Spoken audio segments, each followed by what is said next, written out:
Hey y'all, what's up? This is Chris from Blackstone Cherry, and you're watching the Helix Hour with Eric Broadbent. Hey, this is Vernon Reed from Living Color, and you're watching the Helix Hour. Hey guys, my name is Gemma Jura. I'm the guitar player for Evanescence, and you're watching the Helix Hour.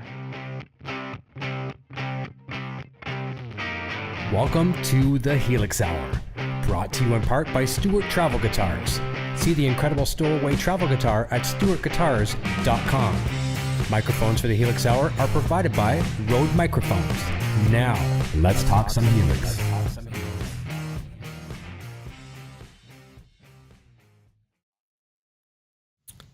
Hey everyone, happy Sunday to you all. Welcome to the Helix Hour. Beautiful Sunday here. We're happy to be back. Season 5. I think we're episode 5. Hard to believe 5 seasons of this show already, and looking forward to many, many more. Hope everyone is well. We are live, and this afternoon we're joined by someone we had the great pleasure of meeting at this past Winter NAMM from the Yamaha Guitar Group, senior designer at Luthier, Pat Campolattano. I practiced it, and I nailed it, didn't I, the first time? Campolattano. Campolattano, yeah, you know what? You said it perfectly like 2 minutes ago. I love it. You know, I couldn't even fit it on my SAT, so don't sweat it. It's most people say Pat Campo or just Pat is fine. Yeah, it's gonna be Pat from now on. Okay, I'm sorry, it's Perfect. just Pat. I was so proud of myself, man. I was like, yes, I had little goosebumps. I got it right, and you're like, yeah, you got it right. Anyways, Pat's here. It's nice to have you here. We only chatted briefly at NAMM, but we spent so much time, my son Eric Jr. and I, in the Yamaha room. I mean, line 6, of course, but he was just so enthralled with the electronic drum kits. I played every single one and waited in line to play them when other people were playing. Of course, I'm overlooking at your custom shop displays and playing all kinds of Variacs and Pacificas, Rev Stars and Pacificas and things of that nature. But it's nice to have you here. So how you been? Been good. Thank you for having me. I'm excited to be part of the show. I've watched some of my friends do it and stuff, and yeah, things have been pretty good. It's been pretty wild, of course. The world is a crazy place these days. But the good thing is, we're staying positive. We're keeping things moving along. The shop's up and running slowly but surely. I'm back in the shop a few days a week now. And like right before this whole thing happened, like the day they instituted the quarantine is the day we signed the closing on our house. Like my wife and I had saved and saved for like a decade, and no joke, I make the last signature and then we get the buzz on the phone, hey, stay home, and we're like, oh shoot. So yeah, it's been a wild ride, but things are looking up. So yeah, glad to be here, man. It's been wonderful. That's great. Well, we're going to be talking about a lot of your work today. We'll be showing some examples on the screen as well too. A couple of different guitars that you've built. We'll be talking about a lot more, of course. But we're going to go over and say hi to a bunch of people jumping in the chat as well too. And of course, everyone that knows the routine here, just tag us at Music Gear Network. If you want to ask a question for Pat. But a lot of our regular Helix, and this is going to be funny too, because this is an episode where I think I said the word Helix once. We're probably not even going to say the Helix again throughout the show for the most part, because this. Yeah, I mean, I'm not the Helix guy. That's more Eric and Adrian and like Ben and all those guys. I'm a user, and I have mine here. I practice with it a lot, and I use it with headphones a lot. But really, I'm not like a super power user compared to all the wonderful people that work at YGG, and I'm the guy who like knocks stuff around, and I do a different kind of programming for CNCs than the Helix. So it's great though. I love using it, and I had a big analog pedal board and all this gear before, and it's just gone now. So I hear you. Same as well too. But I know fans are going to appreciate this by the end of this episode. I mean, I'm sure they're going to forgive us that we're not talking Helix as much today. This is a really special thing. We're talking about the guitars. A lot of times, what we talk about on the show is how Helix has changed it for us. Going to music stores, we don't desire amps and pedals anymore, right? But we still desire guitars. We always want to have more guitars, and that's what the kind of the meat and potatoes of this show is about today. It's about the guitars that you build.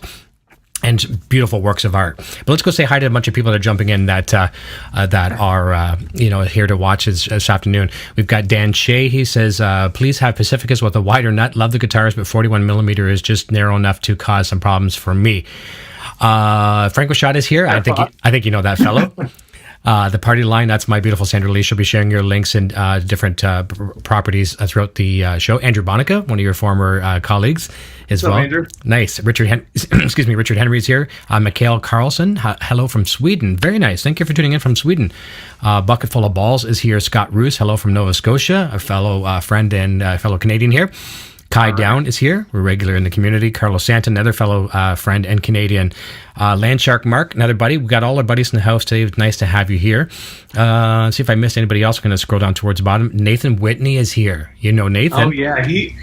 He's amazing. He actually messaged me earlier. And what's up, Nathan? I love working on his guitars, too. Like, one of the best guys ever and super duper talented. So glad to have you. Awesome. Nice to stop by. Thank you as well. Guitarman45 is here as well too.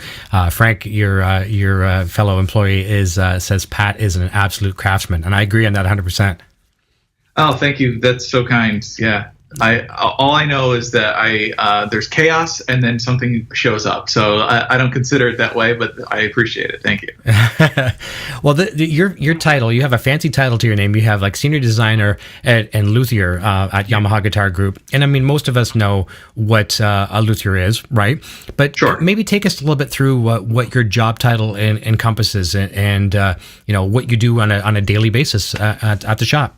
Yeah, so I have like two kind of main priorities in the shop. The first one is like I do all of the R&D builds. So I work really closely with the team in Japan, and we design new products, and then I'm the person who actually makes them, makes all the prototypes. And then what I'll do is like we'll ship them to Japan or the UK or all over the country, and we'll do evaluations. And I, hold a lot of evaluations with our artists and with consumers and dealers and, everyone whose opinion we want to get. So that's like, 51% of my job. And then the other 49% is building all the artist custom guitars. So for the first 5 years I worked at Yamaha, I was by myself. So it was quite a task, but over the past 2 years, we were able to hire Andrew Enns, who's our acoustic guitar luthier, and Rafael Barajas, who's another luthier that works with us, but he is really like our painter. He's our guy that does like all the beautiful finishes that you see on, all the guitars and basses that are at the NAMM show. And he actually, he and I went back quite a while. We used to work at Jim Tyler Guitars, and then, he would help us out a little bit here and there throughout the years, doing some finishes if it was a really important job or something like that. And then when I got the chance to be able to hire someone, I was just like, we got to get this guy in here. So, yeah, that's mostly what I'm up to. And then, when it comes to like new products or things that we're deciding, it's just a lot of meetings where we're just trying to figure out what the best solutions are, trying to develop new technology, just like the basic kind of R&D stuff that you'll get from any kind of engineering group. So I come up with all that kind of stuff. And then all the other shop maintenance, maintain all the tools, come up with some tools that maybe we send to the factory to help them do a process or something. And I've traveled, to our factories and stuff and seen what we're capable of. And I try and design to, DFM, design for manufacturing stuff. So it's a lot of different small things, but two main large, topics really for me. Nice. You strike me as someone like my dad back in the day where he was an aircraft engineer, but he had very expensive tools. And that's what my dad is. He's not an aircraft engineer, but he works for this company and works in aerospace, and he's done that for quite a long time. So I think that runs in the family. I'm sorry to cut you off. No, please, no, that's fine. But the only reason I was mentioning aviation was just the fact that he had expensive tools, and I imagine a lot of the the tools in your shop are expensive. And I know I've never had the opportunity to see your work like in person, but I imagine you're very adamant about making sure the tool goes back exactly where it was, cleaned off, right? Yeah, I mean, you wouldn't believe. I have like super hard OCD when it comes to that stuff, and it's like if the screwdriver is in one holder to the right or to the left, I'll no joke spend 20 minutes trying to find it because I'm not looking there. Right. So like I have duplicates of tools that I keep, like, I have different stations, and I just try and keep it super organized. And even if you compare my shop to like the shop in Japan, our shop looks like a filthy mess, but when people come and visit, they're like, it looks so clean. And I always just consider our workshop to be more like a Formula One garage, where it's like everything is a prototype, everything is, bespoke, everything is like a little over the top. And I think that just kind of gives it's a little bit extra when it comes to dealing with guys like Nathan or, whatever it is. It's like we try and go the extra mile for everyone. And since we're not a production facility, we really get the time to pay attention and hone in on, those really minor details that you don't particularly get in a production instrument, but it's something where, like, when you hand it to an artist, they pick it up and it feels like an old baseball glove. Like they don't have any problem opening and closing their hand. It's like, that's what it's supposed to be the whole time, Agreed. So yeah, I do have a lot of fancy, expensive tools, but I also have a lot of just small hand tools that don't cost a lot that actually I enjoy just as much.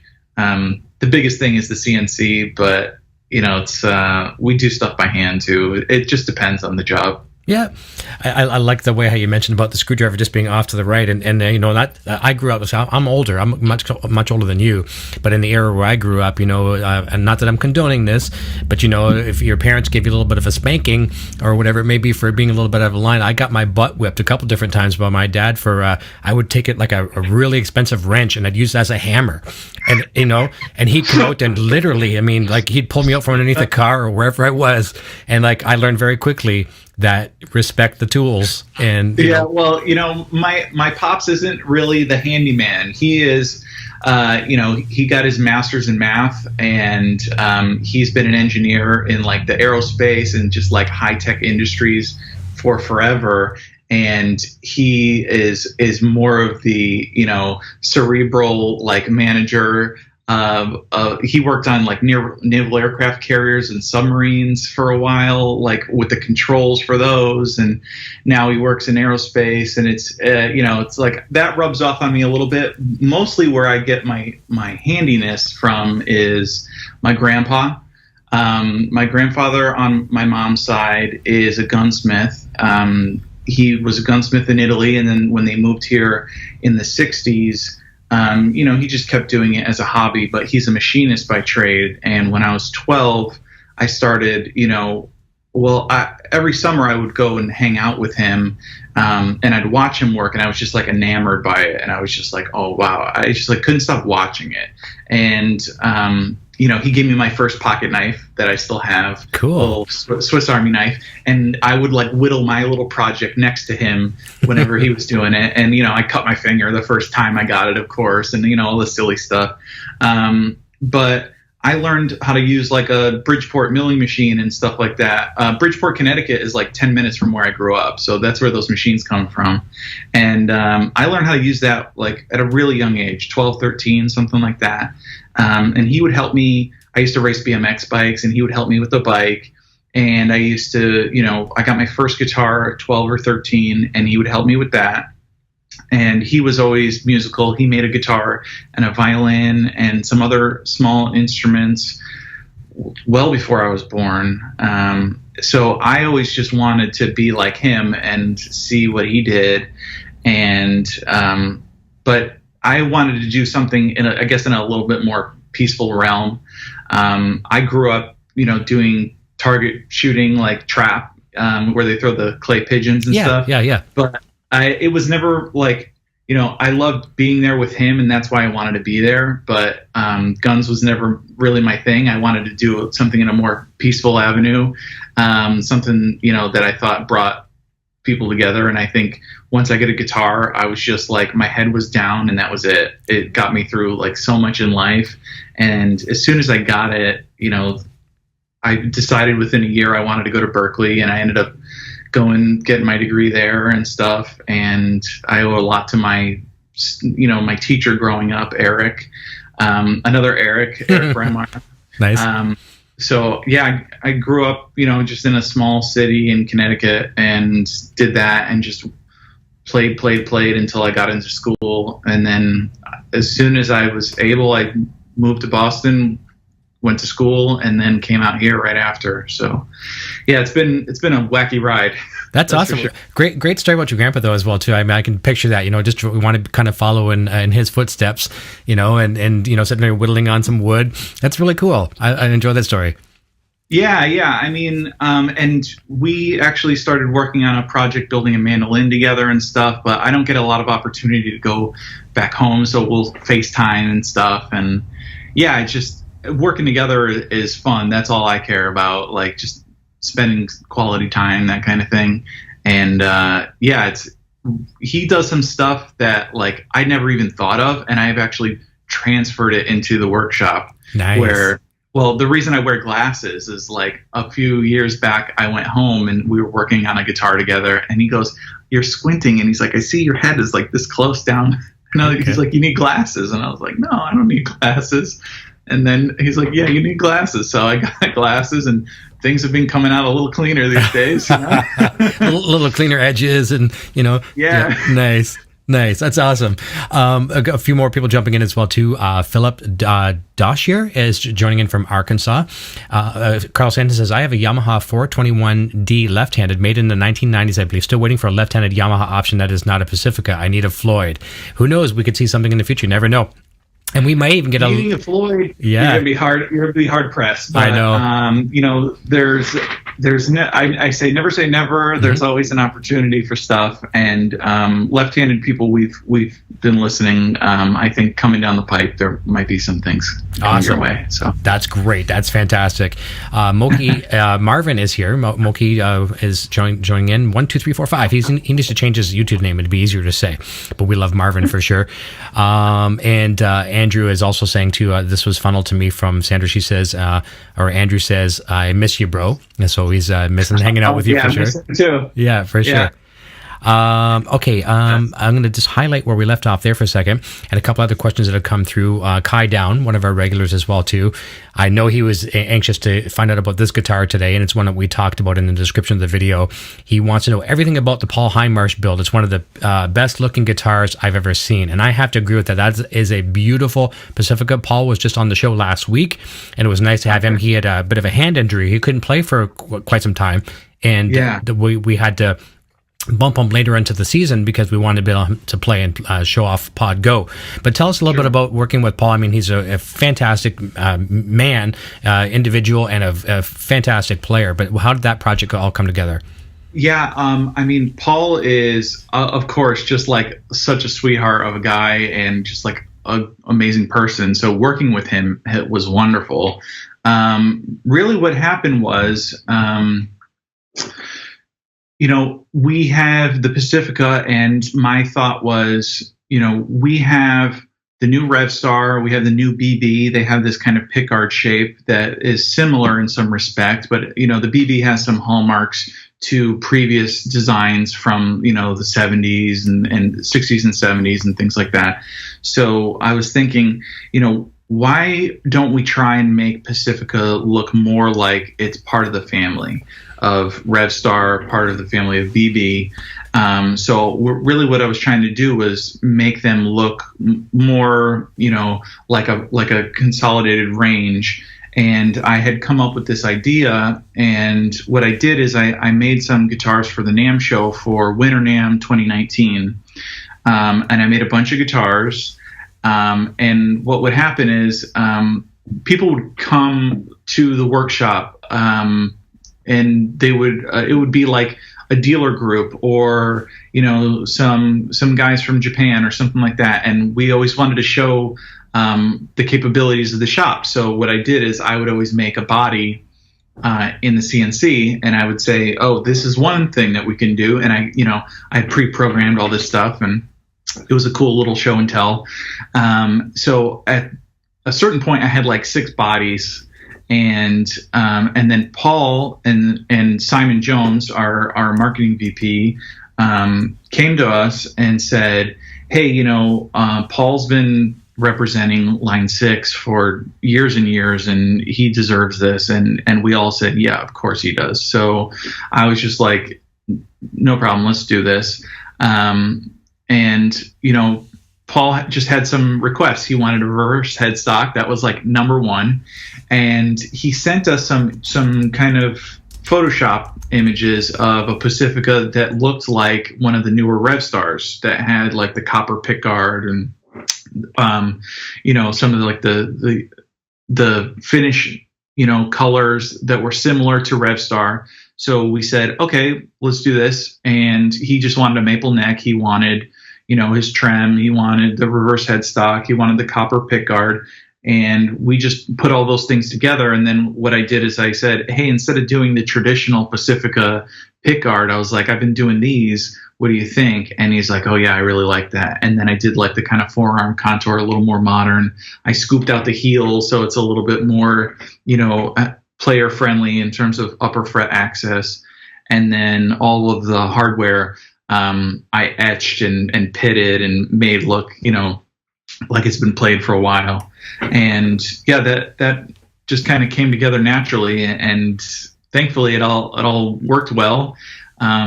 His is unique because it has the LR Bags tremolo. Yeah. And when he pulls the tone control, it mutes the mag pickups and it just directly goes piezo out. And then he has a preset on the Helix or like the HX Stomp or Potgo or whatever that is like his acoustic sound. So that's his little unique piece. The finish is all nitro.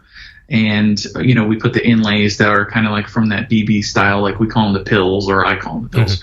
Mm-hmm. So that's kind of how it came about. And yeah, I've loved making those guitars, and I've made a few since for some other guys too, Jeff Schroeder, namely. I know that, and we're going to talk about that one in great detail today. But yeah, the beautiful guitar, and I didn't even know about the piezos until he told us last week. I mean, I followed his journey. He was when he was just kind of mocking up some designs and showing people on Facebook. What color do you think would look cool? What do you think what this neck would look like here? And then he got the guitar and he plays it all the time. But I had no idea about the piezos until last week. So that's very, very cool. That was a nice little discovery. Yeah, did you see the slime green one? I think so. Yeah, because he's got the Kramer, right? Yeah, he had some drawings of green, and I think Simon, the marketing VP, he loves green too. So one of these days, I have to make Simon a green guitar too. Although Simon did just get a really cool SA15, or not SA15, excuse me, SA30 in that kind of transparent green finish. Really cool hollow body, and yeah, so green is kind of a theme around the halls, so one of these days I'm gonna have to make a real green meanie, for those guys. But yeah, I think Paul's ideas were really cool. I loved working on it. Initially, the funny story about that guitar is the pickguard and the backplate and like the trem cover, I used like regular thickness like you'd make for a pickguard, 90 thousandths, but if you weighed those parts, it was like 1.5 pounds because it's solid copper. It's real copper. Sure. Yeah. So I had to get some thinner stock and reduce the weight a little bit, but it all came out pretty fun. So. It's funny because I'm not sure if you saw last week's episode, but he said, Paul said, no offense to Pat, whatever, but I've taken the back cover off. It's kind of like the Eddie Van Halen thing, and he always, and he says, I know they put so much detail into it and stuff like that as well too, but it's just that purist, we want to see our springs and access to springs, and we're just geeks that way, right? Oh yeah. I mean, I personally wouldn't have the backplate on my guitar if I didn't have that silent backplate on one of my guitars with a trem, so it's like, I don't take any offense to that at all. Also, my favorite thing, and I'll tell this to everyone and all the artists, is I'll make you a perfectly pristine guitar, but the next time I see it, I don't want it to be perfectly pristine, because that means you weren't playing it. It means it's not your favorite, and I really don't like that. I really want people to beat them up, get some road wear on them. My favorite is Scotty Hill. He took it, one of his Pacificas on the road, and every gig he puts a notch on the edge, and I love that. It's just it tells me that I did a good job, and if ever something stays super clean, it just means that it was nice to have, but it didn't really hit the mark. So my goal is to bring it back for repair if it needs it, or bring it back because you played the heck out of it, and I gotta make you a new nut or something like that. But please don't bring it back super clean. I'm a big fan of natural relicing as well too. I mean, I know you do some relic jobs. We'll probably talk about some of those today as well too. But there's nothing. I honestly don't think that there's a relic job that can compete with dropping it down the stairs and falling off a stage, banging it into your lead singer's microphone stand. Whatever the case may be. I love natural relicing. And speaking of guitars, I'm having one delivered to me right now. I forgot to bring it down. So I don't need the strap. Here we go. Oh, I guess there's a strap on it. So this might look a little bit familiar. Thanks, buddy. That's Eric Jr. bringing it in. Does that look familiar? This is kind of some of the photos I took of this baby that were sent to you. And it's probably got the 2 slotted neck plates on the my like if you turn it around. Yep. Yes, it does. Bingo. Yeah. This is a 1991 and Taiwan made. I thought it was Japan, but it's Taiwan. 1991. I won this one in a Guitar Wars, and it was Yamaha was one of the sponsors of it. And funny thing is, I had it for a couple of years. I love this thing. I didn't ever dream I would win it. And then I did sell it down the road. I traded it in for a PV Wolfgang, which I still have. And then I ended up working at the music store years later, and this guitar came back in. And no kidding. The way I knew it was mine, because there was a lot of these made on the back. There's a big scratch here. I'm not sure if the camera shows. I'll try to show it. There's a massive scratch. What I was doing is I was pulling the springs with some pliers, and I slipped. Exactly, right? And so that I knew that was mine as soon as I saw it, and I bought it back for a couple $100. And now Junior has stole it from me, but he loves it. The only thing I didn't really like about it was the Floyd. It's a good attempt at a Floyd, quite good. Still strings through the back if you want. You could still cut the balls off if you want, but I hated the locking nut because it was not a traditional 3mm. I don't even know what it is, like a 5 or something. Yeah, it might be 4 or something. Yeah, it's irregular. So I mean, it's one thing when you go to a gig and you want to try and hey buddy, you got a 3mm wrench? Yeah, everybody's got one, but nobody has these, right? Yeah, but.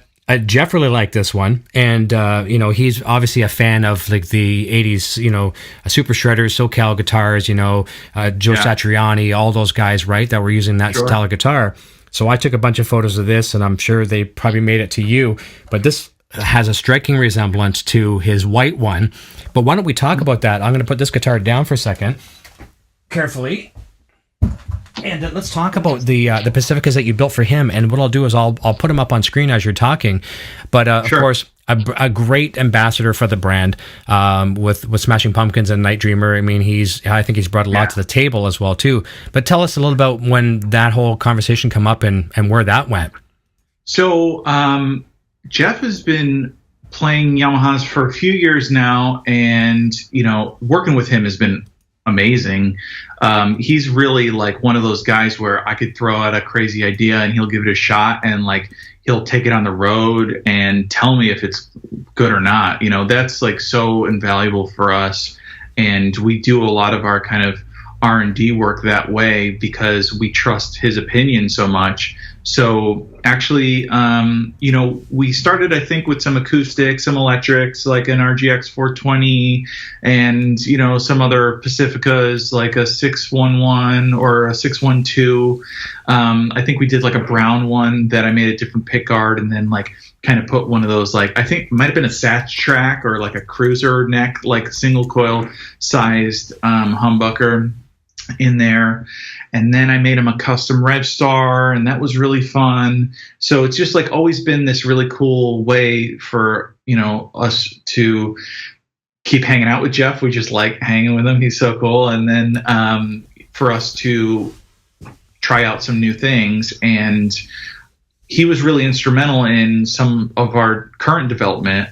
We were developing a guitar for a little while there, and we made him maybe like 8 of them, and all kind of with like different hardtail, tremolo, different pickup configurations, different necks, different, like all sorts of different stuff. And then Jeff said, hey, I really want a guitar with a Floyd and 24 frets. And like, we didn't really have too many of those in the lineup. So he was like, I'd really love, an RGX, like an old school RGX with like the kind of more pointed headstock. And I was like, yeah, that's awesome. I want to do that. And then we were like, well, what about doing it as a Pacifica instead? And, he had liked some of the pickguard shapes from those NAMM guitars and stuff. So I was just like, why don't I take the drawing from that guitar you just held up, and so I made an entirely new blueprint, and I do this thing. It's like a dovetailed neck joint, and so I was like, why don't we do that? Why don't we do like, he's like, I really like the scooped out heel that you did on some of these other guitars. He's like, that's really important for me.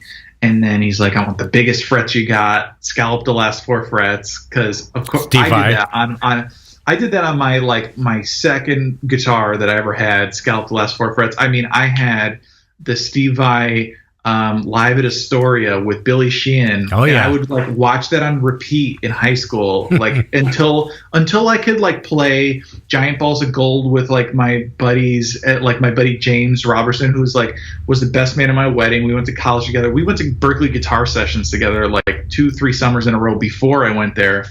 And it's just like, we were obsessed. So when Jeff came to us and said like, oh, I want this, I was like, doing it. So sweet. That's cool. And I was like, okay, great. So he's like, I want a basswood body. I want a maple neck. And then one of them, he wanted a maple fingerboard. One, we did Palfaro, because I had made him previous guitars with Palfaro fingerboards, and he really liked them. And personally, I've grown to like it more than rosewood. I like it, I would almost say like equal to ebony. My personal favorite is maple. Like I'll always love just a straight up maple neck, and then I'll do like a Palfaro or ebony fingerboard. But so we went with that, and then he's like, I really like this color, this like neon red orange, and I'm like, oh God, it's like, how am I gonna get this right? Yeah. And Raphael and I were like scratching our heads about it, and we painted the guitar the first go around, and it was like a Ducati kind of red almost. And then he's like, yeah, but it's got to be a little bit more. And then we just went whole hog, and it's like glows in the dark now. So yeah, that was fun. And yeah, that it's cool. So there's 2 of them. There's the white one, which is like the all analog or a passive version. Mm-hmm. And that's got some cool Duncan. It's like the George Lynch custom shop like signature pickup. I think it's called the Hunter. Yes. And then they only make a bridge pickup of that. So then we asked MJ if she could wind us a neck version that like matched it. And then there's like an SSL 6, I believe, in the middle position. And then the 5-way switch is like an auto split. So it does like, all the cool combinations and series and parallel and stuff like that. So that's the white one with the Palfaro fingerboard. And that's just kind of an homage to, one of his favorite guitars and stuff. And, mm-hmm. and the neck is real flat, and, it's got a compound radius and, big Jescar stainless frets. And that was a fun one. And then the orange one has the Sustainiac in it. And initially it had the humbucker size Sustainiac, but if you ever installed one of those, you'll notice that the humbucker and the single coil size one are exactly the same. It's just that the cover sticks out a little longer for the humbucker one to mount it. Okay. So Jeff was like, oh, if it's exactly the same, he's like, why don't we just put the single one? Because I could use the picking space more. Certainly. So we did that. And yeah, that guitar is really fun. Wiring that thing up is not my favorite, but it came out great, and I love playing it. Like, it's kind of a bummer to give it back to him, because it's just like, I'm having fun in the shop, and then the guys upstairs, like Ken DePron, he's been the director of the department for forever. He started Yash, Yamaha Artist Services in Hollywood way back, and he's the guy who gave me my start. So like all credit to him, honestly. But yeah, it was cool. He would come down and he'd be like, "What is that like warbling noise?" Because we have THRs all over the place, and every once in a while, like I'll hook up my G10 because I have a G10 on the bench instead of a cable, because I can't tell you how many times I've like picked up my guitar, walked off, and then like you get tugs. So I'm like, oh shoot. So I wired up a G10, and when I start up in the morning, like every once in a blue moon, it'll sync to somebody else's THR.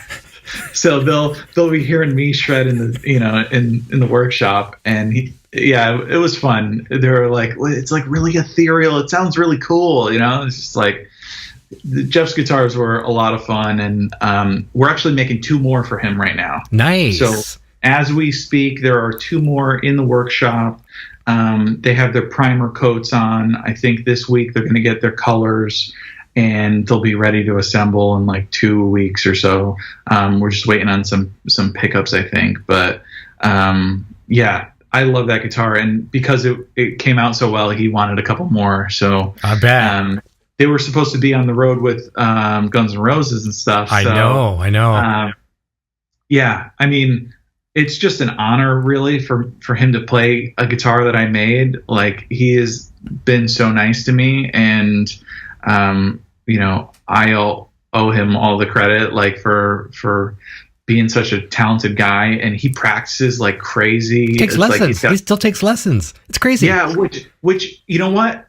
It's like the smartest thing ever, because like I stopped, I got my degree or whatever, but it's like, that doesn't mean you stop. So, but I stopped like taking lessons and doing stuff. And I kind of wish I still did.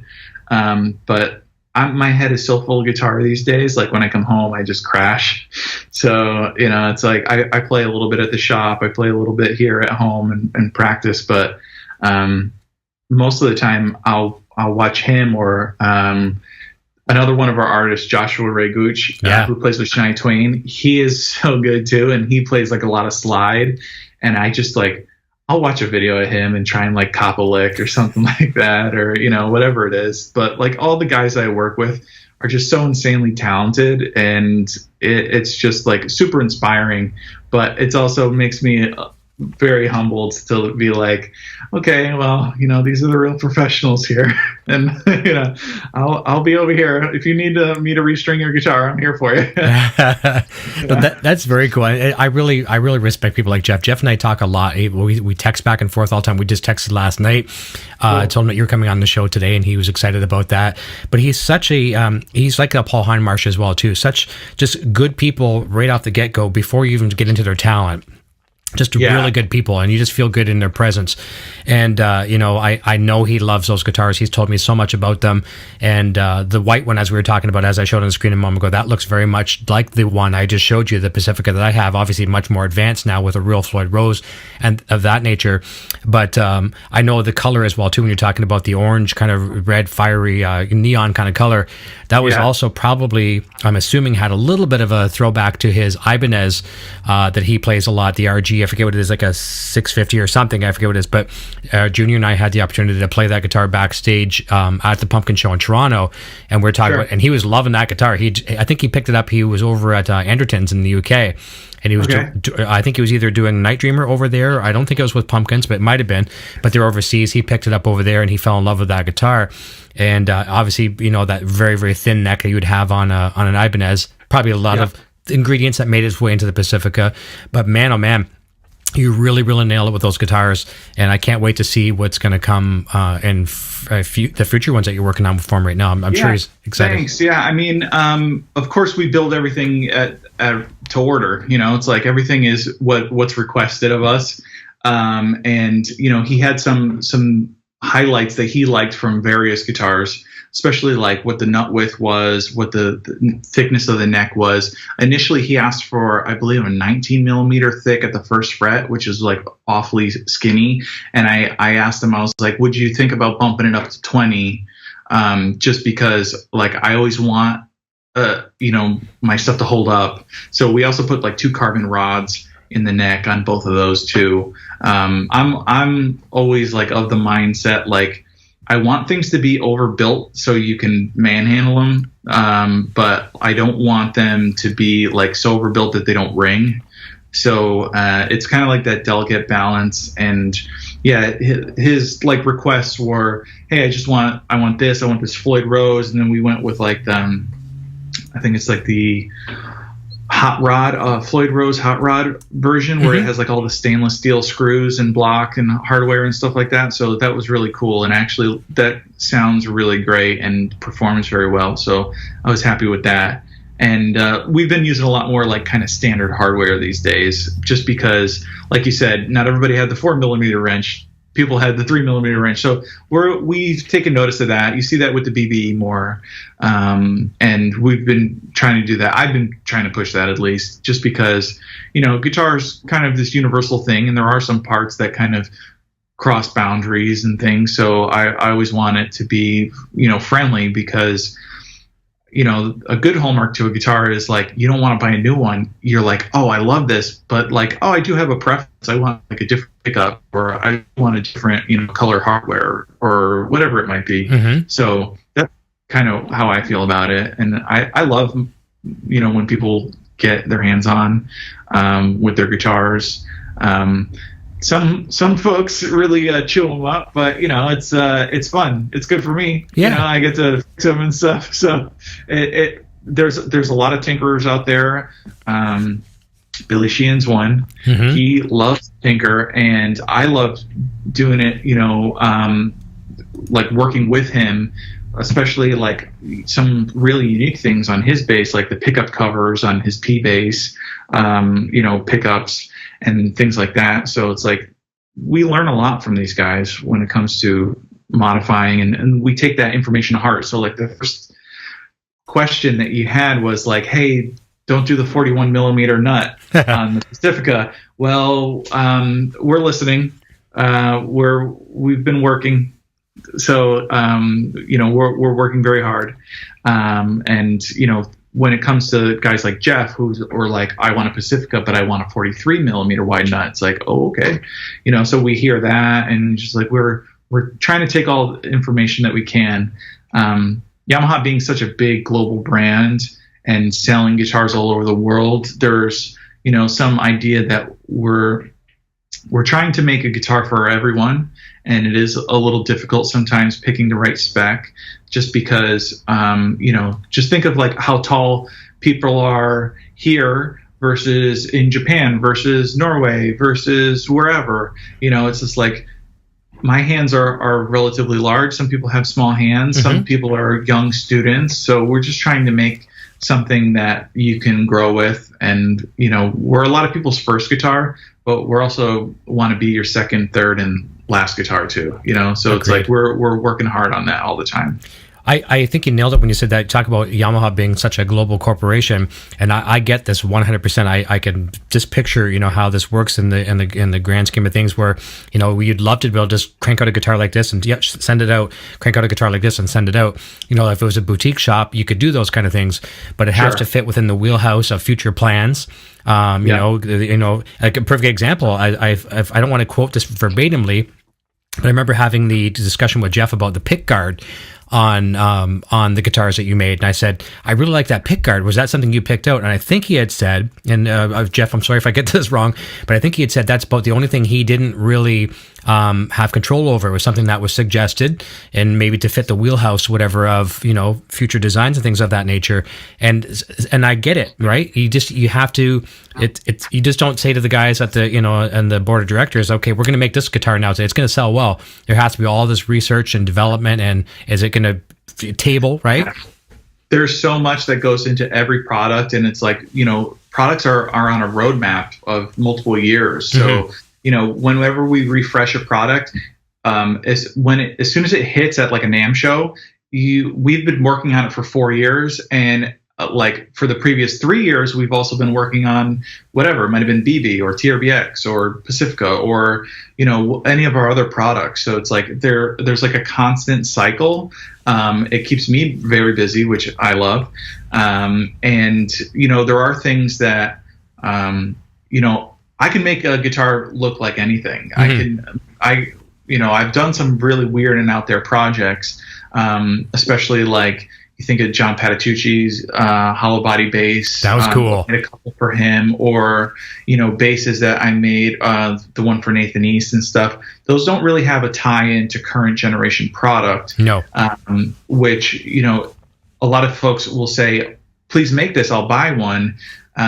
But it's difficult. Like, we always want to do that kind of stuff, and just because the factory has to operate in a certain way, and whenever you're going to make a new guitar, you have to think like, the factory is now going to shift its production, so they have to set up new tools, they have to set up new programs, they have to do all these things, and it's like you're asking a cruise ship to like do a 180 and pop a wheelie and roll down the ocean. It's just like, it's really hard, and I want to see it as much as everybody does. I have the fortune to be able to create things that come to mind and work with artists, and I get my creative juices flowing that way. But I hear you. You think that Yamaha is so big. It's like, I think it's like 1 out of every 3 or 1 out of every 4 instruments in the world is Yamaha. So it's like, we are a big, the one thing that I think comes to mind when people think of Yamaha is quality. Yeah. And we'll never do something in a hurry, just because it's like of the time. Mm-hmm. It's always like, we'll do it right, and it's better to do it right than to rush it and do it wrong. And I think that goes with everything, so I do respect that, ethos of, quality first and foremost, and just treating, all our artists with respect, and like just the way that we operate. It's more of like a smaller, kind of feels like a family thing, mm-hmm. But, because people think Yamaha is like this massive corporation, and to some extent it is, but it's like like the team in that I work with is 4 or 5 people or something like that. It's just like it's like smaller groups, so it's interesting, and I love it. They've treated me so well over the years, and we're trying very hard to make instruments for the public that are as good as what we give to our artists. Yeah. And you'll see guys like Jeff, or a lot of our other artists that we give stock product to, that they'll play on stage. And, especially when it comes to Revstar or BB, Jack Bates in the band, he plays a BB 734A stock. So it's like, that's a stock bass made in Indonesia. Some of them will refinish for him, mm-hmm. But it's like, he plays that bass every night. And his dad, Peter Hook, same thing, was playing BB. So it's just like, whatever is on the shelf is like 90% of what they're getting. It's like it's back to that Formula One team thing. I say this all the time. It's like, not everybody could be the pilot of the car, mm-hmm. like, an F1 driver is, and that's who our artists are. But, you can buy a car from one of those brands and drive it down the street, and that's kind of what the products are. So I always feel like it's that way. And what we learn from them and what they tell us is what we try and give to the community as much as we can. And, we do it at a price level that the community could buy it. It's like, I can make a custom guitar, but it's going to cost you like $5,000 or $6,000 or $10,000 or whatever. It's going to be really expensive, and not everybody has that. But maybe you got $600-700 for a Pacifica, or like $800 or mm-hmm. whatever it is. And even some of the more budget oriented, $300, $400, $500 guitars, they play like killer. They play great. Yeah.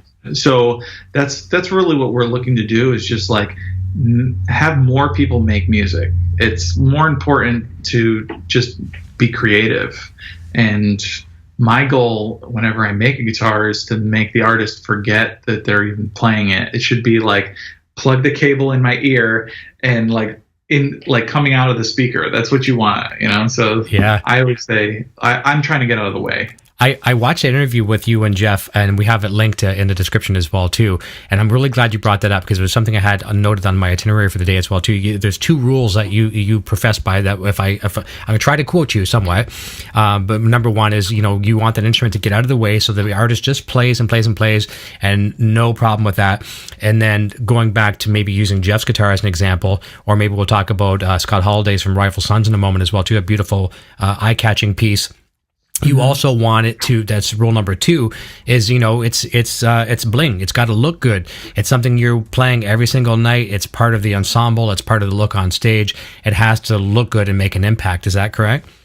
Yeah, I mean, I've said that since I started working at Yamaha. You know, guitars are fashion in some respect. They always were. I think it's very, you know, important to, you know, it's like guitars are bright colors oftentimes, and it's just like, why is it a bright color and not, why isn't every guitar like a violin where it's just like brown? You know, it's because it's a fashion piece. It's, you know, it's not like you're got a cool pocket square that's like a, you know, got a flared color or something like that.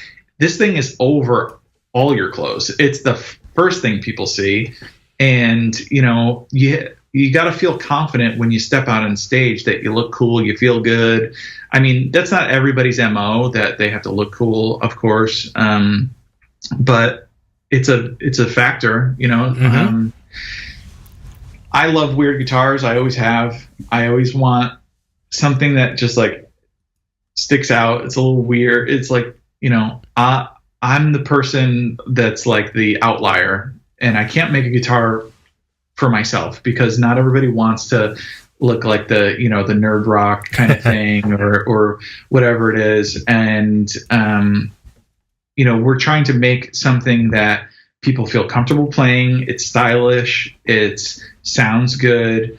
And when you go into a music store, when you browse the racks, you know, something has to catch your eye. It's not as simple as, I know that the Yamaha Revstar sounds good. It has to be, oh man, look at that guitar over there. I want to pick it up. I think it's beautiful. Like, and then you hear it. So that's the order of operations when it comes to buying a guitar, is you look first and then you pick it up. So if we don't even get to that point where you pick it up, then we've failed. So I think it's important for us to make it look cool, make our, you know, artists and players feel good.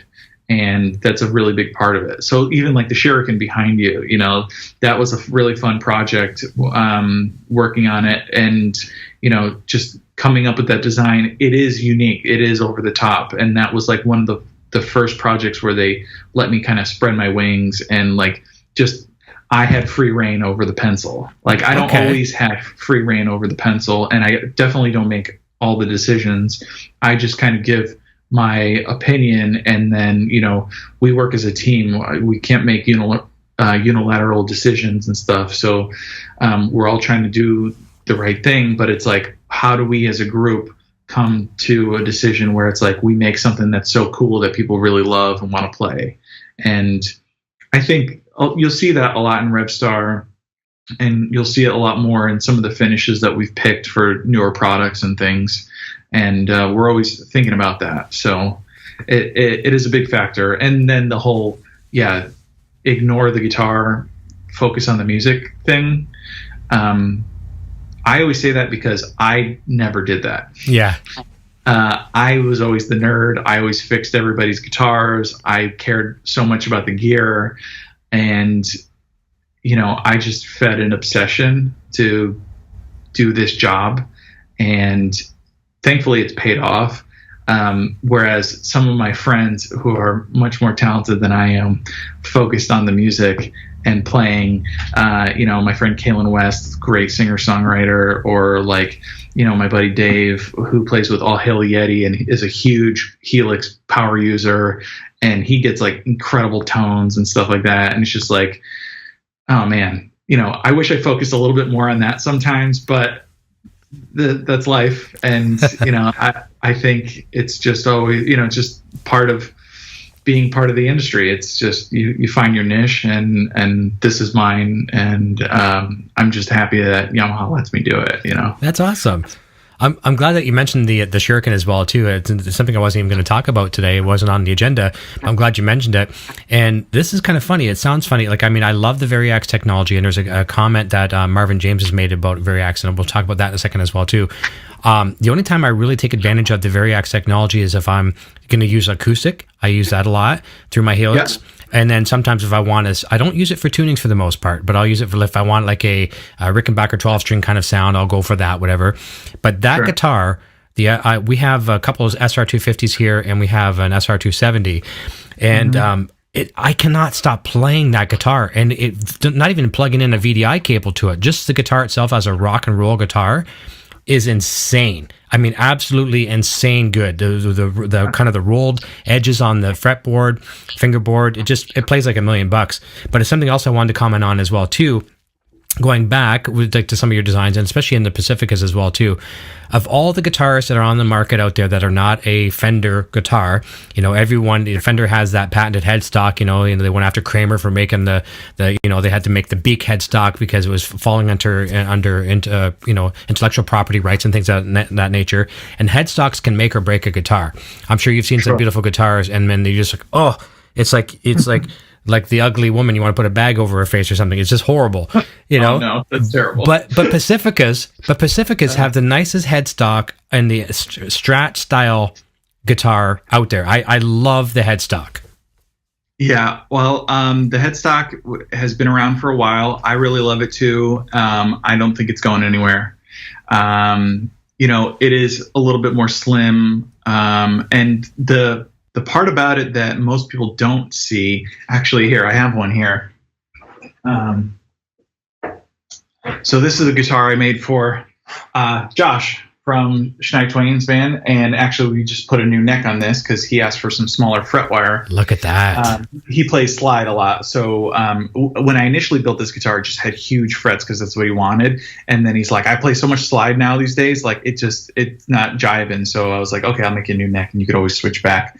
All right, so if you look at the headstock, most people think like from here to here is like a straight line, but actually on the Yamahas, it's not. It has like a sweep to it. Yeah, it's curved. Yeah, it's curved. And the cool part about this is if you like on Just guitars and some of those NAMM guitars, you can use it in a way to make sure that the tuner is like perfectly in line with the string. So when I do the blueprint, I'll draw out the string path, how wide the string is, and then the edge of the string and then the edge of the tuner, like I'll make sure that it's super duper precise. That way, like the string will always pull really straight, and it's just kind of like one of those little features that like I'll obsess over, and I'll spend 20 hours trying to get it right, and nobody notices. But it's like that's my jam. That's very cool. And since you're grabbing some guitars, we were talking about some weird design stuff like that. You showed me something off screen of before we started the show, and people are going to probably love to see this. Tell us about this little oddball that you have. Yeah. So I think I might have shown that I showed this on the Scott Holiday broadcast.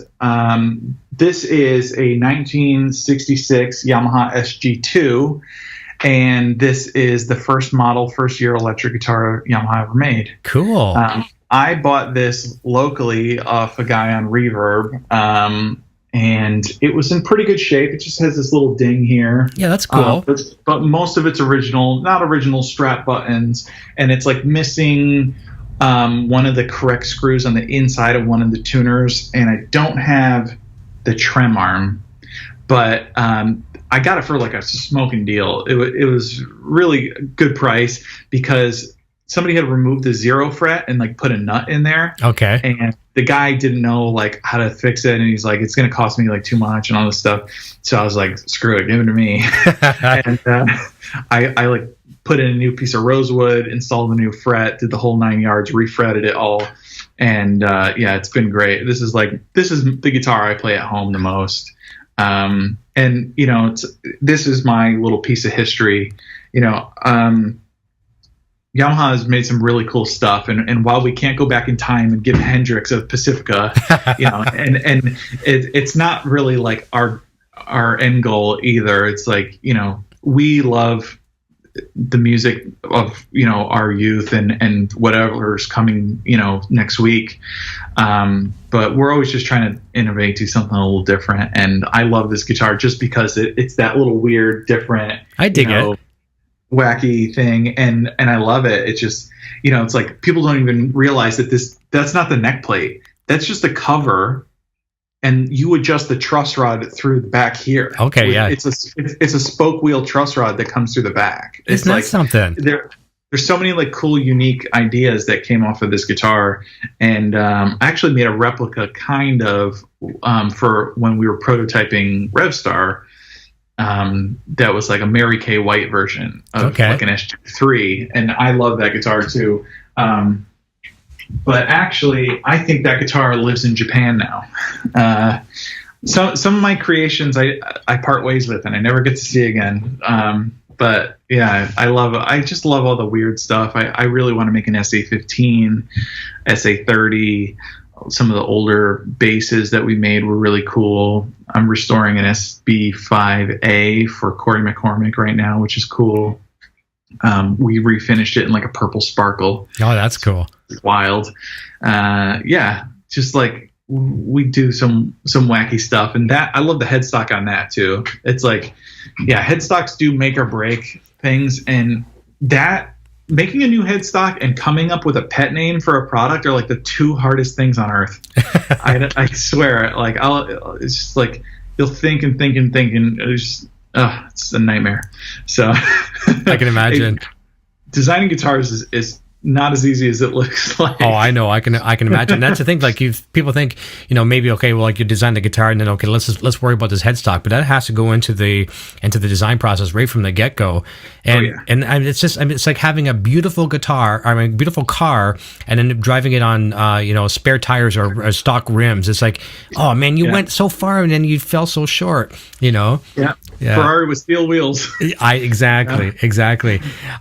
So what I know, one of the things we do on the show here, we never talk about future things. Obviously we know you can't talk about future plans because it's things that that are confidential within the company, and so we're just going to speculate here. And this is something that comes up a lot as well too. And Marvin James had mentioned a couple times in the chat. He was saying it'd be really, really cool to see a Revstar with Variax technology, and I agree with that. I think that would be fantastic. The Revstar guitars are a beautiful guitar.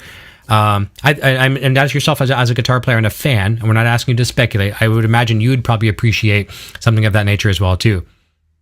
Yeah, I mean, I'm always like, I'm a tech fan, so I always want to do all that stuff. I mean, there's lots of cool things that we've worked on collaboratively with Line 6 already that we've been like, oh, let's try this. And it's like, I do, like, I made all the prototypes for the Variax Standard that, it's like a Pacifica body. So like I did all that. I did all of the Shuriken. I did, it's like we're doing stuff all the time. And yeah, like you said, I can't really speak specifics, but don't worry, we're on it. And actually I'm working on a project right now that has been my favorite project since I've worked there. And we've been in it for a few years, and I really love it. I hope you guys will too. It might be a few years before it ever hits the market, but when it does, I think it's just going to be phenomenal. So like, fingers crossed. Nice. But I think I'll just cut it there. No, that's good. That's good. We don't stop. Our motto is never standing still. I don't think anybody's ever thought Yamaha just like is so behind the times. No, it's like, we oftentimes like have ideas that are so wild that like they're not well loved until afterwards sometimes. So I'm just like, we're always trying to come up with something and actually have some really cool stuff that will come out in the short term too, in the next year or so. So just keep your eyes peeled, like the dry switch in the Revstar. It's not a coil tap. It's a filter that actually it's like a high pass filter. So it cuts below a certain frequency. And if you play with humbuckers, say you got this really nice warm, sound for a clean, and then you kick your gain in, it'll get like really woolly and, like there's a blanket over your tone. And then you just pull this thing, and instead of just being a single coil, because anytime you use a real humbucker and then you try and coil split, it's never perfect. Right. So we're like, why don't we just forget that and just make a good sound? It's like people are hung up on, I want this to sound like this exact year, make, model guitar. And I don't think that does anybody any real service. I think it just is cool to say we did a thing that's like a copy of something. Whereas we're just like, why don't we make the best humbucker sound? Why don't we make the best P90 sound? Why don't we make the best whatever sound that we're going for that's usable, that people can actually play and hear? And, it's like, do you want to have the same sound from 1950, 1960, 1970, 1980, 1990, 2000, 2000? It's like, or do you want to create something else? Like, do you want to write and play covers of, Zeppelin 2, Zeppelin 3, or do you want to make new music that maybe is influenced by, but is unique to you, is unique to your artistic voice? Like, I don't think it's, I don't know if I would say not healthy. I don't think it's charting any new territory if you don't push yourself, push your limits, try something different. The music that you hear on the radio today, although, there are a lot of pop hits and stuff that have song structure that are similar and stuff, the sound, the way things have shifted, it mutates every few years. So it's like guitar players are a bunch that stays, in some sort of tradition. Where I see it worse is like, violin, cello, stuff like that. It's like the instrument has looked exactly the same for like hundreds of years. I don't want us ever to get into that realm. No. And I'm very encouraged by a lot of the smaller builders, boutique guys that push boundaries, do some wacky stuff.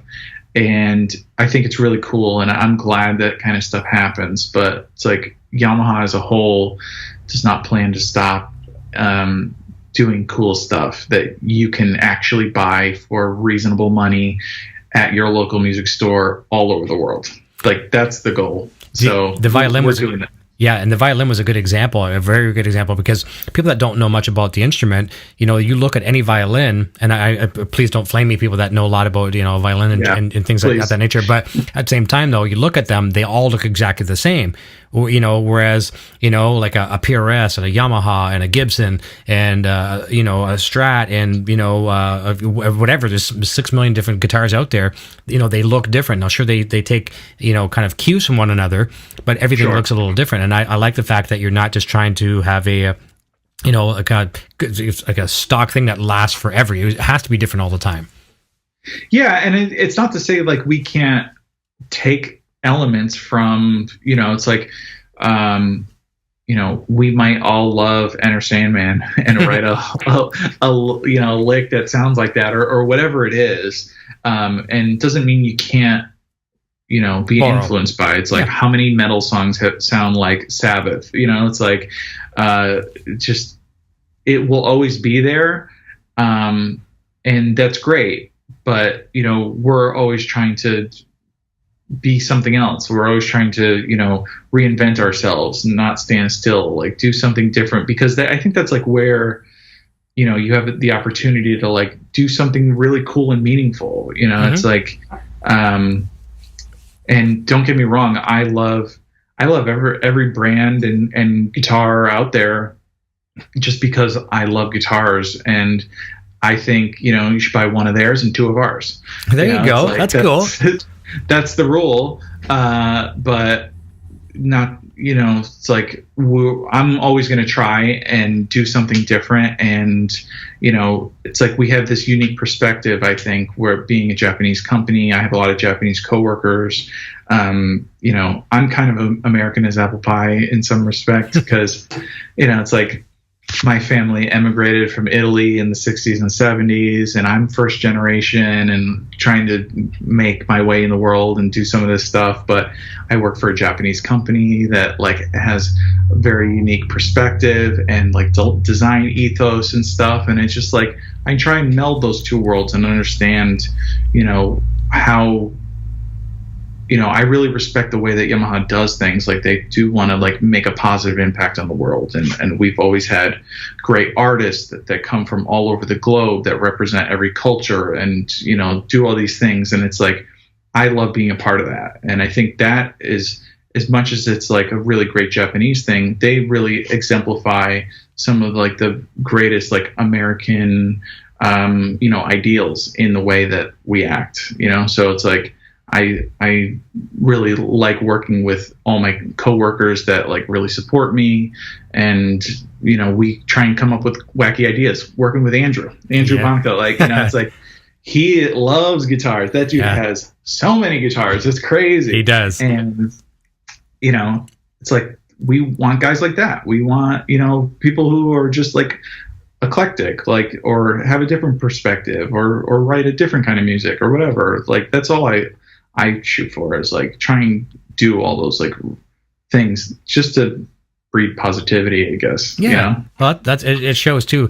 And everybody that I speak to at the company, I've had over on, like, obviously here on the Helix Hour, I've had many of the staff, from Frank, from Brandon Andrews have been on the show, Eric Klein's been on the show, Joe B's been on the show. I mean, we've had a lot of the upper staff on the show, and everyone's just so passionate about their job, and it makes you really happy to be part of the circle of people. I love that. I love the energy, and I'm sure every day everybody has their days where like they're stressed the heck out. Sure. It happens. It's a job. But it's nice to see that, and it's nice to see how the community reacts around the brands as well too. And I'm not just saying just Line 6, but YGG as a whole. It's very comforting to be in that circle.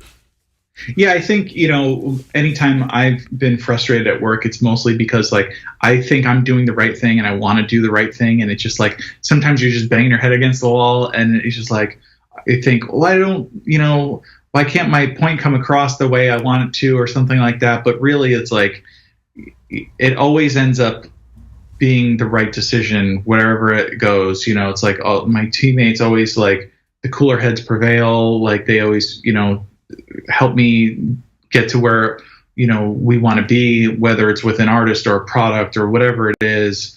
It is that really kind of collaborative effort. And I thank Joe. It's like I think about this whole pandemic just going on. It's just like they've been so supportive of me and my family and stuff. It's like I couldn't ask for anything more. Right, so right. It's amazing. And when it comes to making guitars, it's like they trust me in a lot of respects, and I am so thankful for that, because they gave me a shot that I wouldn't otherwise have. I started the job at 25 years old. Wow. And then at like 26 and a half, I built that bass for Patitucci or something like that. It's just like, they let me, I don't know if it's like they saw something, because I didn't always see it in myself, but it's like they let me evolve in some way. And of course, like when you start a job young, it's like you butt heads or whatever it is, but it's like, I love working with all my coworkers, artists, whatever it is. And, it has become this like kind of big happy family, which is cool. And hopefully that comes across when somebody goes and like checks out Yamaha gear. They're like, oh my God, it's like, they see like people cared about it in some respect. So agreed. You know what it reminds me of when you talk about, like, why can't they just see my idea? I think my idea is right. That totally reminds me of the wife syndrome, and I think all the ladies will appreciate this. There's probably not the demographic that watch this show is not very heavy in females. Obviously, I think I have like 99.97% male audience that watches the show, but the wife is always right. Us guys, we're like, I'm right. I'm totally right on this. And you realize she's right. And it's like, you know what I mean? So I get that same thing with you with work, and in the grand scheme of things, the decision comes down and you agree with it. You're like, okay, I see where they're going, and you've learned something. That's awesome. We've got about 10 more minutes left on the show. Sure. And on the screen for a couple different times for a while, when I go over your large screen, I had the picture of Scott Holliday's Revstar from Rival Sons. So I'm going to switch back to that. We're going to talk about that for a second, and in the last few minutes, I want to have a picture of Shakira's Gold Revstar as well too. So we're talking 2 Revstars, and we'll talk about Mr. Sheehan himself. He's been a regular on the show. He's been here on the Helix Hour 3 times and over on our Rock Shop Live once as well too. A great friend of the family here. We'll talk about his bass, but let's go back to the screen and have a look. You can't see it, of course, but you've spent a lot of time with that Revstar. So for Scott Holliday, beautiful kind of a robin's egg blue, maybe I'd call it. Talk about that guitar. Yeah, so Scott came to us and he's like, I like the Revstar. I think it's cool, but he's like, it's just too small on me. So that was kind of the thing where, like, you know, what can we do to get Scott playing a Revstar and, you know, make him happy with, like, how it sounds, how it feels, all these things, match his style, right? That's a big thing. Scott's a big style player. I mean, as talented as the guy is, and it's like, he is so talented, you know, he is a style guy too. You know, it's like you see his garb, you see, you know, like they're a real rock and roll band, and I love it. So, and I was actually a big fan of Rival Sons before even working at Yamaha. So when the opportunity came, I was like, hell yeah, let's do this. So, that was cool. You know, he had some other hollow bodies and stuff and some Cowers, and I'm friends with Doug, you know, his, Doug Cower from Cower Guitars and stuff like that. And, we always, you know, we had been working on acoustic guitars with Scott Holliday, and just, you know, he had some really cool LLs and he was recording, and Jay was using some too. And then it was, you know, like, oh, okay, so what about Revstar? And he's like, I would play one, it's just too small. And we're like, okay, what about doing this? And then it was like, oh yeah, that was cool. So it was a very unique project. I made like a full-blown 3D rendering of the whole darn thing, you know, Bigsby and all that jazz. And yeah, we just made it came to life. And then we actually made 2 of them, and the other one went to Dave Kooning from The Killers. Oh, nice. And his is based on like a Kansas City Royals blue color theme. Nice. So it's like the dark blue and light blue, you know, and it's got some cool stuff. So Scott's, you know, that was a really hard project because it had some unique features, like the orange sparkle binding on the headstock, on the edge of the fingerboard, on the front and back of the body. So that's actually like an orange drum wrap that you have to slice and, like, you know, use as binding and stuff. Wow. And if you sand it even a little bit, the orange goes away, and it's just like up and down and all over the place, and it's like fully nitro and all this stuff. So that is a very cool guitar. It's got the original type of plywood, which is maple, poplar, maple ply on the top and back. And then the center is like a mahogany core with a maple block in the center. And it's all hollowed out and stuff. And that was a fun project. It's a big old guitar. Yeah. But it's got a lot of tone. And that also has a dovetailed neck joint in it that's extra long. It probably goes like pretty much up to like where the bridge pickup is. Wow. So if you were to draw a line from the nut to like the front edge of the bridge pickup, that's where the neck ends pretty much. And it's like this interesting kind of dog bone shape, as Matt Ferguson likes to call it. Yeah. And when I first made the guitar, when it wasn't painted, I like to string it up first. And because what I do is I drill the holes for the tailpiece, and then the post for the bridge.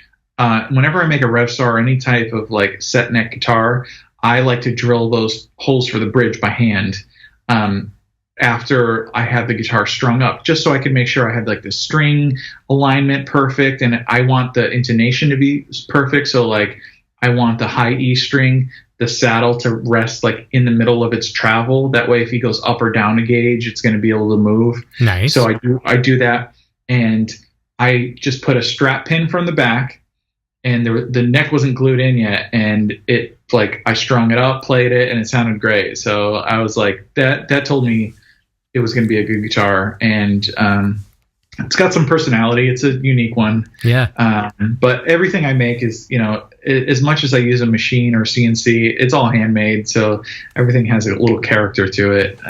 But c'est la vie, I suppose. Yeah. I'm glad you commented on the size because photos can be very, very deceiving. I remember going to the hardware store the other day. The wife sent me to pick up this jug of stuff. And in the picture, it looked like it was like this. And I get there and it fit in the palm of my hand. Right? It's very deceiving. Yeah. And that guitar, I thought it looked larger than a traditional Revstar, so you clarified that, which is very, very cool.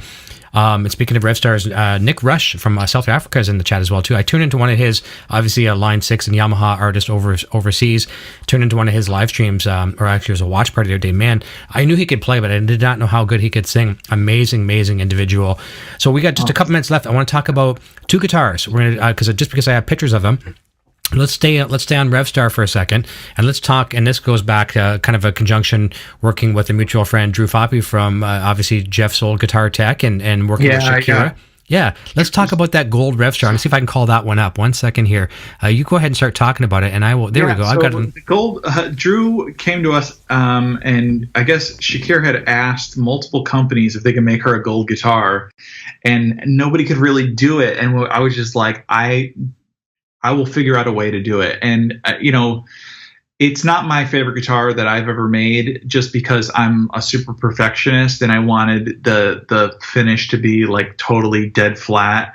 But in terms of sound and playability and the way it looks, it's a great stage guitar. And it was for her El Dorado tour where everything was just gold. So Drew had initially done like a gold vinyl wrap. And then Shakira, I guess, said like, "Oh no, I want the whole thing gold." And I don't know exactly the story, but Drew wrapped the back of the neck and the sides of the body, and he did all this stuff, and he's like, he does such an amazing job, and like what that guy could do in a hotel room on the road or on the bus is like astounding. So. Tip of the hat to him. And then we worked with a company that helped us do this, finishing process. And the difficulty in spraying that gold is like astounding.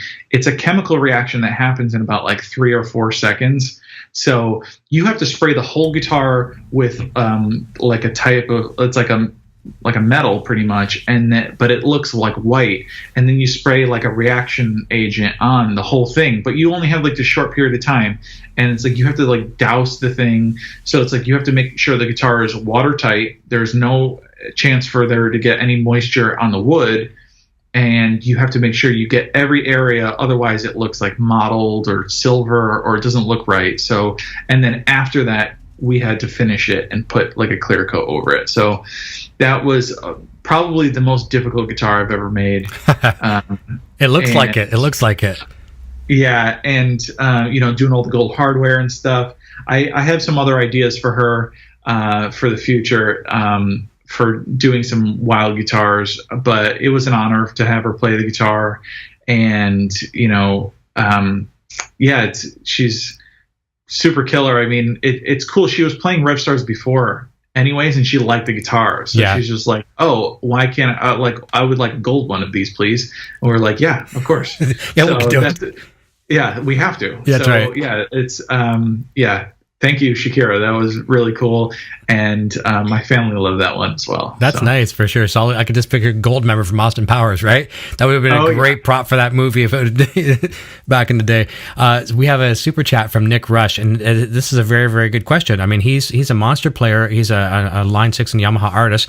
He says, "Can I coordinate with Yamaha South Africa and YGG to get a custom guitar? Could he reach out to you guys to commission a guitar?" So, as far as artist guitars go, if anybody is interested in like getting a totally custom guitar like some of these guys that we talked about, they would have to talk with Scott Marceau or Matt Ferguson, our artist relations guys, or one of our AR guys from wherever you're located. So maybe there's like a South African contact for AR just based on where your subsidiary is, and then they would handle the requests. So Okay. I don't get to make that decision of to whose guitar I get to make. They make that decision, and then they ask me if I'd be willing to do it and like how feasible it is, and that's kind of how it goes for me. So I couldn't say yes, but reach out and send your info packets or your press kit and all that stuff to Scott or to Matt or Mark Kirkland is in the UK. Perfect. We have some guys in Japan that do it too. So it all kind of gets filtered before it gets to me. A lot of folks ask me for things, but like I don't always get to make the decision. And most of the time I just try and be Santa Claus. Yeah. I bring the fun stuff. I bring the gifts when they're done, and that's it. So it's like I always try and maintain a really friendly relationship. I don't handle any contract stuff. No. And I do that on purpose because I want to be friends with everyone. I hear you. And make beautiful guitars and not handle the numbers. That's and stuff. right. It's not me. No, that's very well said. And Nick, I fingers crossed for you. So reach out to those channels. I know he has a contact overseas there, so reach out to that AR fellow there or a team, whoever it may be. It might be a woman, I'm not even sure, but reach out overseas and fingers crossed for everybody. I think you'd have a great signature guitar. Kai Down sends a super chat and says, as Alec Bourne would say, Rev Stariacs forever. I love that. So yeah. As we wrap up here, we got one more instrument, and I want to say I'm leaving the best to last because all these artists are fantastic, and there's a plethora of other fantastic artists that you've worked with, and we have links to the custom shop and some of the blog posts and everything. It shows all the artists that you've worked with, so that's in the description. Have a look at that. But Mr. Billy Sheehan, one of the most humble guys in the business. It's so many cool people that work with Yamaha in Line 6. Billy's one of the best as well too. And I'm going to go back to the screen. I'm going to pop on his bass, and got to see that at the display at NAMM as well. Let's try to pull that one up. Tell us about that one, because I know he had some parts kicking around and he was going to build a bass himself, a P style, and then you said, hey, well, how about I do it for you?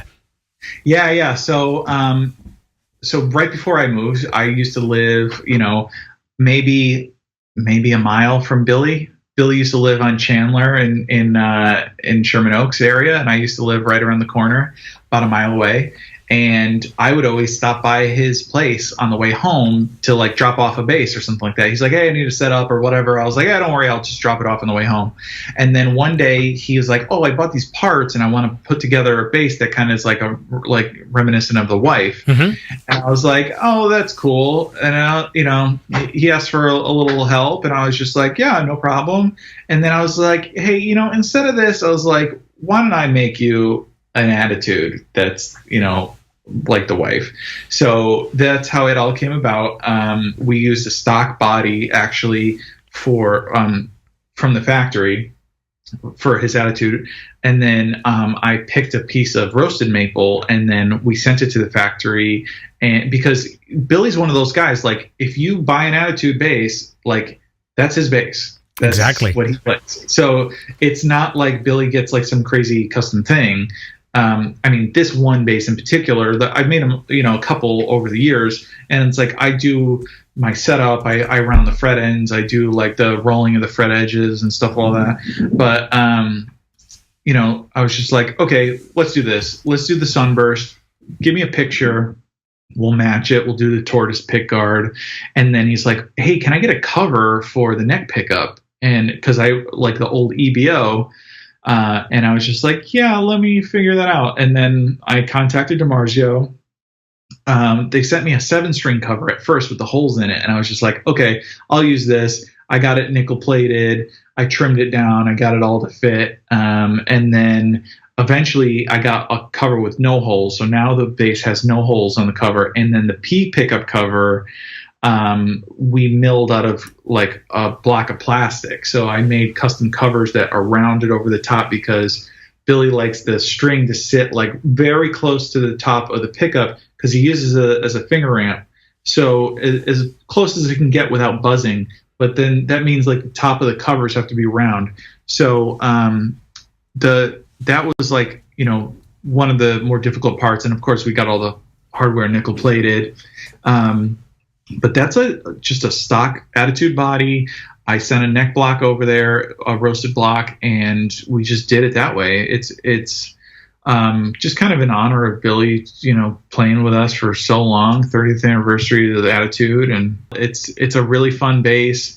In the signature model, it just has a plain maple neck that's tinted, and it'll have just like the standard covers on the P pickup and stuff. But really, it's almost identical. And really, the reason Billy needs that stuff is because like he's playing at the limit so much, like that's his thing. And I know Billy's set up off the top of my head. I know he wants that low E string 70,000s off the 12th fret, and then it's like 50,000s for A, D, and G string off the 12th fret. And then it's just like I just know each one of my artists, like they all have a specific thing that they want. But Billy, I've remembered over the years, it's just like he wants this, so I just like work really hard to, when I hand it to somebody, I don't want them to be like, can you adjust this? Can you adjust this? I just want to give it. Like I should be able to put it in the box and ship it across the country and not have to worry about it. Yeah.